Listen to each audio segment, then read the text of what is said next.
Hi guys, this is Irito and you're welcome back to my channel. Today I will be turning a bottle into a violin. This was a fragrance distributor I found at a dollar store. The odor, as expected, was awful, so I got rid of the perfume and was left with a nice bottle. At the beginning I was planning to make a house in a bottle, but it bored me. To make a bottle from a bottle, not creative enough. So it took me a couple of days and voila, I found this idea with the violin. I got so carried away making this that absolutely forgot about the camera. I hope you will enjoy it just like I did. As always, I will leave a link for a short version at the description box. But I will tell you a secret. I prefer a long version. I really love to see creators making their art, and I love to see all tiny details.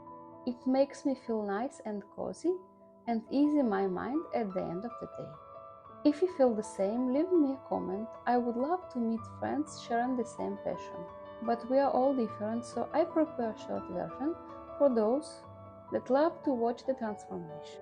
Well, my friends, let the magic begin.